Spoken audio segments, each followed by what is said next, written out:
85 विधायकों वाली जेडीयू अब भारतीय जनता पार्टी को उतना नहीं झुका पाती है जितना उपेंद्र कुशवाहा झुका लेते हैं। दीपक प्रकाश के मंत्री बनने से ज्यादा लड्डू तो नहीं बटा कि चलिए अब परिवारवाद पर आरोप सिर्फ उपेंद्र कुशवाहा पर क्यों लगे, अब तो नीतीश कुमार पर भी लगेगा। निशांत भी बिना किसी सदन के सदस्य हुए मंत्री बन गए। नेता भी राज्यसभा के लिए 6 वर्षों के लिए चुने गए हैं।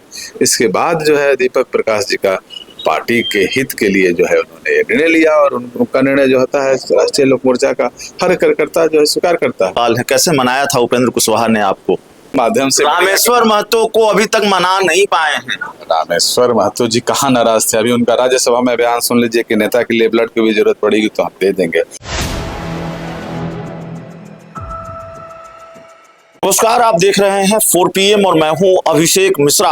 देखिए, इस वक्त हमारे साथ राष्ट्रीय लोक मोर्चा के प्रदेश अध्यक्ष और पार्टी के विधायक आलोक सिंह जी हैं। सर, जो सबसे पहला सवाल है, राजनीतिक विरोधी बड़ा आरोप लगा रहे हैं। बिहार में नेता प्रतिपक्ष तेजस्वी यादव ने बिल्कुल मोर्चा खोल दिया और ये सवाल उठाया कि प्रधानमंत्री नरेंद्र मोदी किसको शहजादे कहेंगे। यहाँ तो ऐसे ऐसे शहजादे हैं जो बिना चुनाव लड़े मंत्री बन गए। पहले तो निशाने पर दीपक प्रकाश थे, अब तो निशांत कुमार भी हैं, नीतीश कुमार के बेटे भी हैं।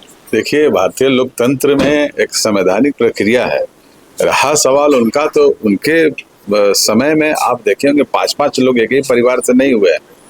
माननीय मुख्यमंत्री, पूर्व मुख्यमंत्री नीतीश कुमार जी ने 20 साल का बिहार की सेवा करने के बाद पार्टी में सब नेताओं का डिमांड हुआ कि निशांत कुमार जी जो है पार्टी की कमान संभालें। और आप देख रहे होंगे कि जब निशांत कुमार जी मंत्रिमंडल का शपथ लिए, पहले उनका इस्तीफा और राज्यसभा दिल्ली में चले गए और दिल्ली से वहाँ बिहार के विकास के लिए हमेशा जो भी सुझाव होगा अपना देंगे। रहा सवाल आप दीपक प्रकाश जी की बात कर रहे हैं, तो ये व्यवस्था और दीपक प्रकाश जी 6 महीने के मंत्रिमंडल काल में उनका काम आप देखे होंगे भाई। लेकिन उनके कार्यकाल में अब उनका कहना ये ठीक नहीं है कि परिवारवाद। मेरा कहना है कि भाई, पार्टी का शीर्ष नेतृत्व और पार्टी का कार्यकर्ता अगर ये कहता है कि नहीं भाई, ये नेता पार्टी के तरफ से आए, उनको अपना कार्यभार संभालें, तो उसमें कहाँ है परिवारवाद? परिवारवाद नहीं है, लेकिन ये सवाल उठते रहे हैं। एक सवाल जो हमारे जहन में भी है एक पत्रकार के तौर पर, और जाहिर तौर पर बिहार के राजनीतिक गलियारों में इतनी चर्चा, उसकी बहुत चर्चा होती है, जादू की कौन सी छड़ी है उपेंद्र कुशवाहा के पास? 85 विधायकों वाली जेडीयू अब भारतीय जनता पार्टी को उतना नहीं झुका पाती है जितना उपेंद्र कुशवाहा झुका लेते हैं। चर्चा थी कि भाई विलय का दबाव बनाया जा रहा है, RLM का विलय बीजेपी में होगा, तब दीपक प्रकाश मंत्री बनेंगे, दीपक प्रकाश को मंत्री नहीं बनाया जाएगा, सब हो जाता है। देखिए, बिहार की राजनीति में हमारे नेता का दृढ़ निश्चय और जनता के प्रति पिछले 40 वर्षों से शोषित वंचित सबके लिए आवाज उठाना। और रहा सवाल जादू की छड़ी नहीं, नेता का कार्यकाल ऐसा रहा है। और नेता हमेशा हमारे बोलते हैं कि भाई, एनडीए गठबंधन में जब जो हमारे पार्टी के साथ जो कमिटमेंट हुआ है उसके लिए, और नेता कहाँ कभी बोले कि दीपक प्रकाश जी मंत्री बने तो शीर्ष नेतृत्व का फैसला हो तो उसमें हमारे नेता भी रहते हैं, इस तरह की बात नहीं। हाँ, एनडीए गठबंधन के 5 दल अटूट है और उस दल में हमारे एक नेता भी शीर्ष नेतृत्व में है। इसलिए ये कहना कि नहीं, नेता बिहार के लिए हमेशा काम करते हैं और संघर्ष किए हैं। और एनडीए गठबंधन और खासकर भारतीय जनता पार्टी विश्व की सबसे बड़ी पार्टी है, तो अपना एनडीए गठबंधन धर्म का पालन करती है उसमें। तो इस बार दीपक प्रकाश के मंत्री बनने से ज्यादा लड्डू तो नहीं बटा कि चलिए अब परिवारवाद पर आरोप सिर्फ उपेंद्र कुशवाहा पर क्यों लगे, अब तो नीतीश कुमार पर भी लगेगा। निशांत भी बिना किसी सदन के सदस्य हुए मंत्री बन गए। लड्डू हम लोग पूरा पार्टी बनाए, लड्डू इस बात नहीं है। और इसमें आप एक समझ लीजिए कि जो भी विपक्ष के नेताओं के द्वारा जो हमला किया जाता है, पिछले 40 साल से नेता भी हमारे बिहार की राजनीति में हमेशा लोगों के लिए संघर्ष करते हैं। और माननीय मुख्यमंत्री जी 20 साल मुख्यमंत्री होने के बाद बिहार से इस्तीफा दिया, राज्यसभा में गए, तब निशांत जी का एंट्री हुआ। हमारे नेता भी राज्यसभा के लिए 6 वर्षों के लिए चुने गए हैं। इसके बाद जो है दीपक प्रकाश जी का पार्टी के हित के लिए जो है उन्होंने निर्णय लिया और उनका निर्णय जो होता है राष्ट्रीय लोक मोर्चा का हर कार्यकर्ता जो है स्वीकार करता है। आखिरी सवाल है, कैसे मनाया था उपेंद्र कुशवाहा ने आपको?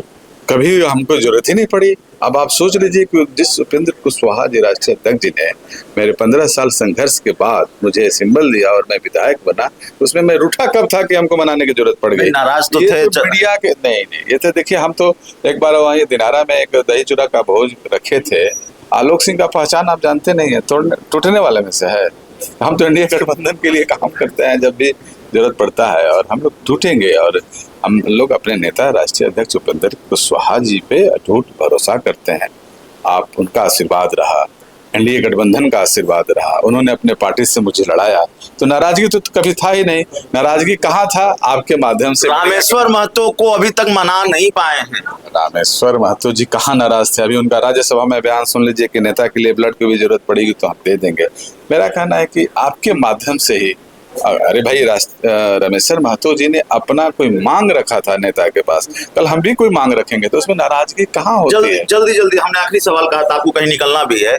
उपेंद्र कुशवाहा ने एक सलाह दी थी बिहार के मुख्यमंत्री नीतीश कुमार को कि आप मुख्यमंत्री बने रहें, लेकिन पार्टी को लेकर आपको फैसला लेना पड़ेगा, निशांत को लेकर फैसला लेना पड़ेगा। देर हुई तो इतना बड़ा नुकसान होगा जिसकी भरपाई बहुत मुश्किल हो जाएगी। लगता है कि वो हो गया है, देर हो गई है। थे समस्तीपुर, देर कहाँ हुई है? समस्तीपुर में उनका नेता का हमारा सुझाव था और आप पिछले बार अभी भी कह रहे हैं आपसे कि पूरे जनता दल यूनाइटेड के तरफ से हर कार्यकर्ता और नेता की डिमांड थी कि माननीय मुख्यमंत्री, पूर्व मुख्यमंत्री नीतीश कुमार जी के दिल्ली जाने के बाद यहाँ का कमान संभालें। हाँ, इसका जिक्र पहले हमारे नेता राष्ट्रीय अध्यक्ष जरूर किए थे, समस्तीपुर के कार्यक्रम में हम लोग थे। और निशांत जी का हम लोग स्वागत कर रहे हैं, स्वास्थ्य मंत्री हो गए हैं बिहार के, अच्छे से काम करें बिहार के लिए। तो चलिए, हमारे साथ दिनारा के विधायक थे आलोक सिंह जी। इस पूरी रिपोर्ट में इतना ही। बहुत बहुत धन्यवाद।